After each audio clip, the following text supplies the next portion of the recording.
Hojii baruu fi barsiisuu bara 2018 milkeessuu bulchiinsi magaalaa Finfinnee bara baajataa 2017 piroojektota barnootaa 150 ol eebbisiisuun tajaajilaaf dhaqqabsiiseera. Manneen barnootaa hojiin babal'isuu irratti hojjetaman keessaas manni barnootaa Abdii Jaarsoo fi Beekee kutaa magaalaa Lammii Kuraatti argaman isaan tokko yoo ta'an barsiisonnii fi barattoonni manneen barnootaa kanneenis rakkoolee hojii baruu fi barsiisuu keessatti waggoottan darban isaan mudataa ture akkasiin dubbatu. Korat barataan afurta shantuta isa keessatti hojii mana kenne qormaata dura kennite qormaata kana wadi adda baasee ijoollee wannu godhan dandeettu teessoon jiru teessitare hojii mana kenneet hojii daree kenneet dabtara isaanii ilaaluuf sa'aatiin qabu daqiiqaan 45 sun baay'ee hin ga'u ture. Manni barumsaa nuti itti barachaa turre barreen gaddaa qorqorroodha rakkisa baay'ee garuu hin ho'a sa'aatii boqonnaatiin booda baay'ee ho'a.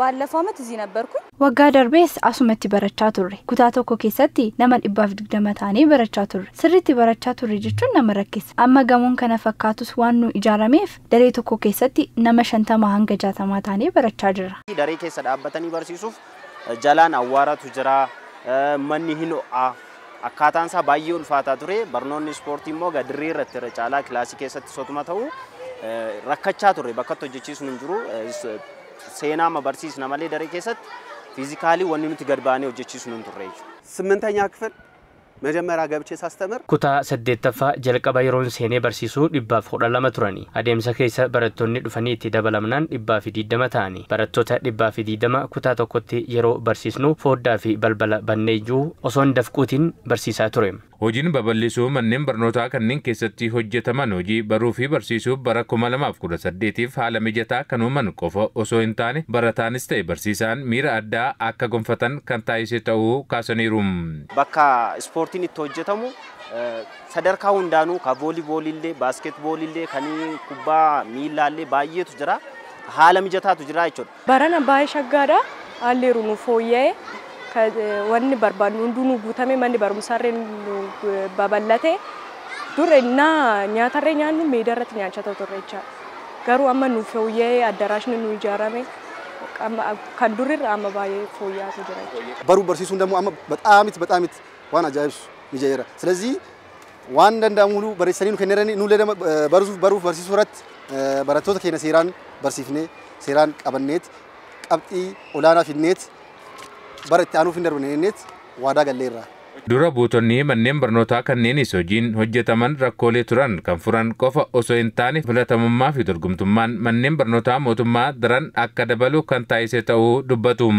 Namoonni qorqorroo kana keessatti ijoollee keenya akkamitti barsiisna kan jedhu irraa eegalee asirraa karaa fagoo deemaa kan ture jira. Bara kana keessa immoo guutumaa guututti istaandaardii baruu barsiisuudhaaf eeggamu mana barumsaa waan guutameef barattoonni dhuunfaa turan illee gara mana barumsaa kanatti dhufuuf hawwii guddaa godhatanii haga ammaatti galmeen otoo addaan citin naannoo barattoota 2500tti kasiqu haga sarkaarraa kanatti galmaanii kan jiran ta'uu isaati jechuudha. ከአምና የነበረውን ችግር ኦልሞስት በርካታ ችግሮችን መቅረፍ የቻለበት ነው.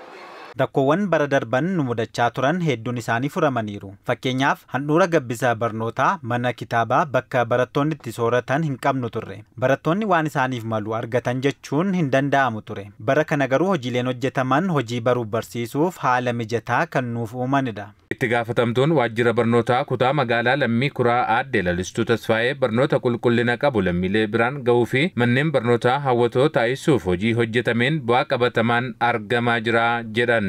Dura kan ture inni kun 120 yoo ta'u amma gara tokko isaanii gara 40tti kan siqee jira gara 39tti kan siqee jira kanneen isaanii immoo 55tti kan dhufee jira. Reeshoo isaa gaafa laallu garuu baay'inaan gara 50tti tokko 50 geenyeerraa inni.